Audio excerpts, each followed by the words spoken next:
Hello there. To my left is a window. Dino's not here today. He's going to discuss a few things Tuesday evening. And if we wrote in this bit about further education, we won't have any time for anything else. Let's put it that way.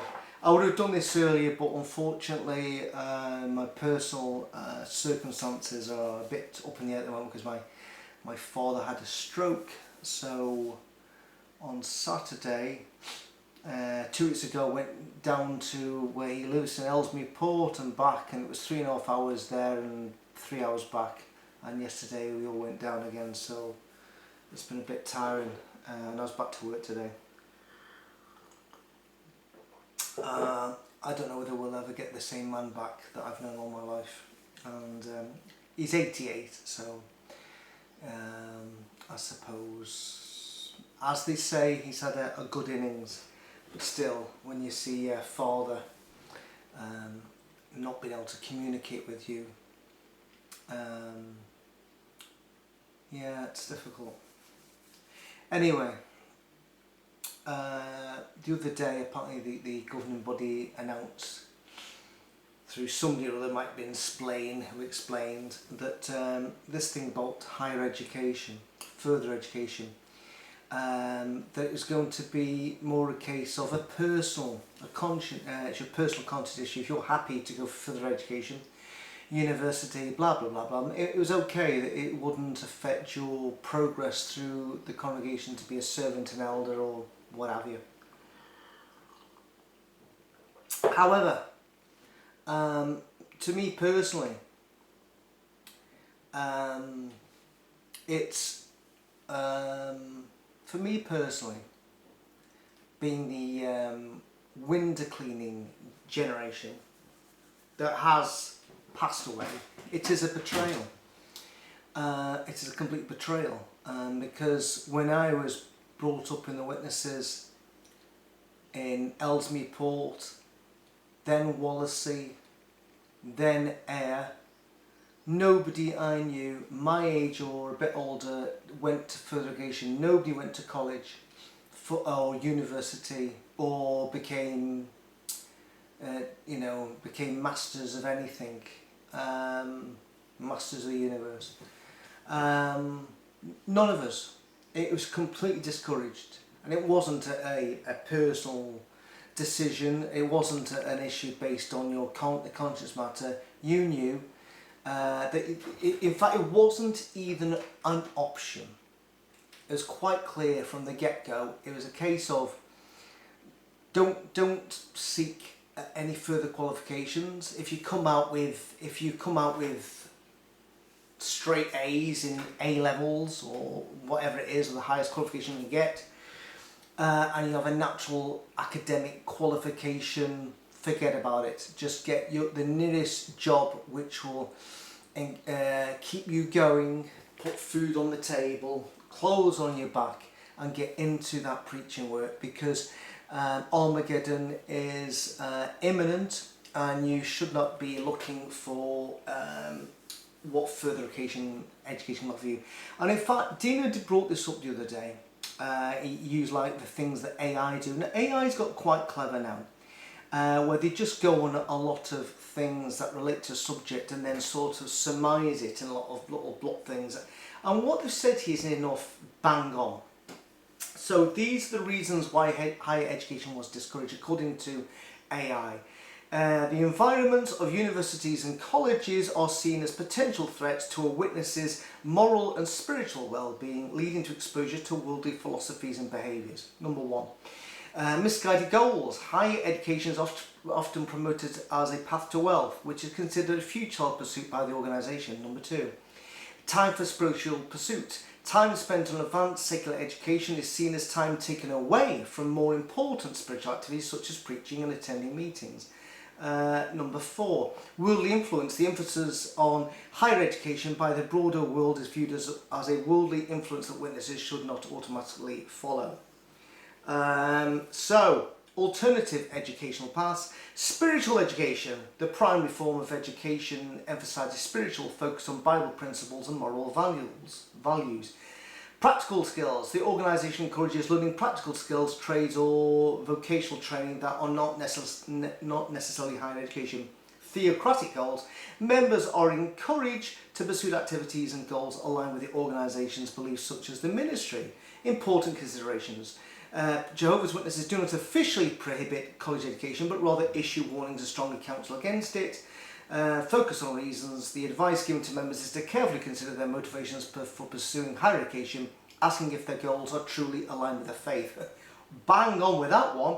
Focus on practicality. While high-profile careers are discouraged, the organisation does not condemn learning skilled labour or trades that can provide for a family without extensive higher education. So there you have it, boys and girls. That was near enough what I was brought up with, you know, and hence why me and thousands of others, and not even just male but female too, ended up becoming window cleaners and pioneered, which is what we all did, or just have some mundane job, some little job, something that could keep you going, whereupon we could have gone into higher education, could have gone to university, could have spent 5 years doing all these things, come out and got diplomas, you know, got whatever's needed to then go into a high paying job, so that we wouldn't then be struggling for the rest of our lives, which many of us still are doing.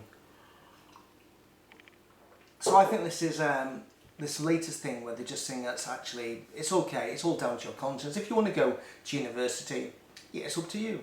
This emphasis on, you know, that Armageddon is imminent and that you should be knocking back any higher education because the most important thing you can do is go out and do a shitty job, learning no particular skill sets at all. The only skill set you need to know is to go out and stand next to a cot and not speak to anybody. I think that skill set of not speaking to anybody, I think yeah, most of us could do that one. And let me just try this for a second. Yes, see, there you go. No train to not speak to anybody at all. It's incredible. So there you have it. You know, just back when I was a witness, the skill set was you would talk to people. It was all about the ministry, and that was your education. You went to the theocratic ministry school, so you were still being educated, but it was nothing to do with secular education. It was to do with the education in relating to becoming very good at persuading other people to forget their religion and join on your religion, because of course Armageddon was imminent. And because you thought at the time it was that imminent, that yes, you know, this made all sense. You know, we don't want to get involved with bad association, with you know, getting on in the world that's going to be destroyed tomorrow. What's the point in getting these degrees? What's the point on going to university when, you know, all of a sudden what you've been doing for 5 years, you know, all of a sudden that could be taken away because Armageddon arrived. So the most important thing was to jack that all in. It doesn't matter how academically good you would have been, or, you know, if you got hires with honours or anything else, or, you know, diplomas or whatever it is, that you had to put all your time and energy into preaching, window cleaning, and if you can help it, don't get married and certainly don't have children. But now, of course, the betrayal of the window cleaning generation that has painted a completely different picture, whereupon even back, I remember in the 80s, they were saying that that a lot of witnesses, a lot of their skill set, so we were falling behind in a lot of things because the only thing we knew how to do was work a till and to clean windows. Ironically, I never knew anybody, like I said, Ellesmere Port, Wallasey or whoever went on to university or college or ever got that famous picture with their diploma in their little thing, with their sort of gowns on, with a wee hat on, with their parents either side. That never happened until I moved to Rutherglen. When I moved to Rutherglen, I found out the two elders' children were already doing this. You know, they, with their education, they were doing other things as well, and so they both weren't pioneering. Both of them, unlike me, had all of a sudden, you know, dropped everything to become pioneers and window clean. These lads are taking up full-time jobs. got higher education, got diplomas, which then bore them well, because then they could say, now I've got diploma now, so now I can go for this entitlement here, which brings me more money in a nice wee car, and I'll do a little bit of auxiliary pining when it suits me. Bizarrely, and these were two eldest children in Rutherglen, and when another eldest child all of a sudden started doing further education and all these things coming on about, you know, being, you know, all these goals to getting on in the world, and I went and spoke to him and says, what's the script here? You know, how come they're going to college? Well, how come the college are not going straight out into the pioneering like I done? And I got told, yet the goal is pioneering. How does that one work out? Well, then they can get a better job, so that they can work less hours and then do the pioneering. Very good. That never worked out at all. It was just really bizarre, sort of it was two-tier standard within that congregation, where you did get, and it was only eldest children that I remember, you know, would then get punted into taking higher education, getting diplomas, which would then guarantee them a better pay packet and a better job, and yet we were all expected to just drop everything and go out window clean, because we were just viewed as not good enough. So for this to all of a sudden come out now that's all gone, and that Jehovah's Witnesses can decide to go for their higher education, it is just absolutely staggering to me, because I think about it that, you know, it wasn't a conscience matter, because you had to follow a narrative dictated by somebody else's conscience. That other person's conscience was saying, oh no, you can't be doing that, which obviously came through not only the elders, but it was mentioned at district assemblies and circuit assemblies, whereupon you were given numerous examples of other people your age who would then not go on to, were told, you know, their examples did have a talent. It could have been maybe a talent, maybe in music or sporting, but they had directed that particular talent to then, well, what do you do now? I window clean. What do you do now? I work in a jewellery store. What do you do? And everything, I do cleaning. What do you do now? I do cooking. Just all jobs where they could have achieved so much more. As Marlon Brando said in the Waterfront, could have been a contender. Instead, they weren't. I could say I could have been a contender, but I never know if I was or not. I became a window cleaner, just like so many other Jehovah's Witnesses.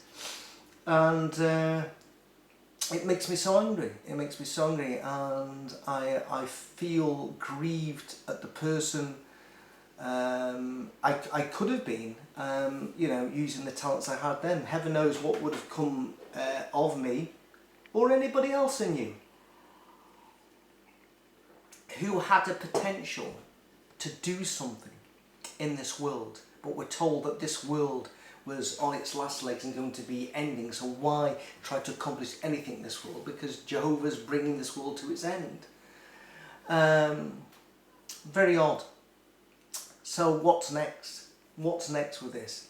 What's next? You know, what they're going to change next? What's next going to be a conscience matter? As I've said before, I think probably it's going to be birthdays. It will be a conscience matter, because as we know, and I've said it before, there's nothing in the Bible that says you shouldn't celebrate birthdays. I'm sure that's next. And then it's going to be like, how do I get back all those years I never celebrated? Nobody celebrated birthday with me when I was young, when it stopped when I was 9 or whatever it was. You know, and Christmas, well, I can see why Christmas would have stopped, but birthdays, it's just unbelievable. I just find that I just get so resentful over the stance I was, not the stance I made, the stance I was forced to make, because you have all these people telling you what to do. Oh, you can't do that. Oh no, oh brother, you know, the whole thing. So you'll what you could have achieved is just steered away.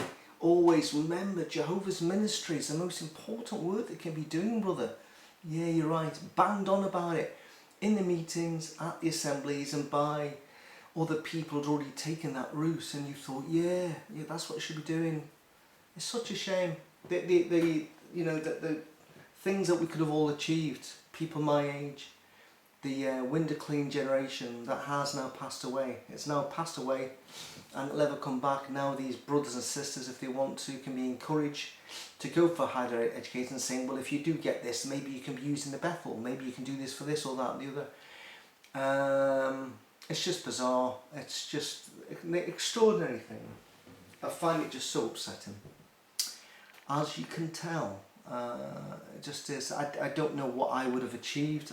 I can't second guess myself. And I've had to get where I am today, and I'm still, 63 and working full time. But I had like 18 years of a really good job, which I eked out myself a good self-employment job. So I don't know what I don't know what I would have achieved. I would have loved to have got a job in history, and ironically I work in history now. Oh, it's ironic, but a bit too late in my life, because I know I'm absolutely knackered and buggered. Anyway, that's all I have to say.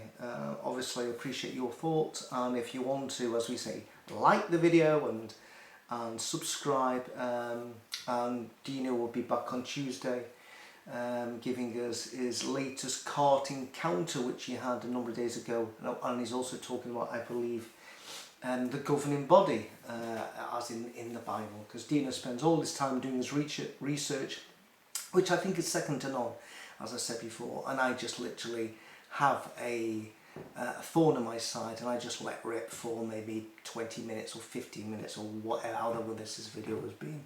Anyway, I hope you enjoyed this video, how exasperated I actually feel at the moment. And then if you're out there and you're my age and this happened to you, I absolutely feel your pain and share the resentment that you must be feeling right now. It literally is a completely different organisation to me, and I think they're only doing this because they must be losing numbers, no increase, a decline, and they're thinking, how can we keep people on?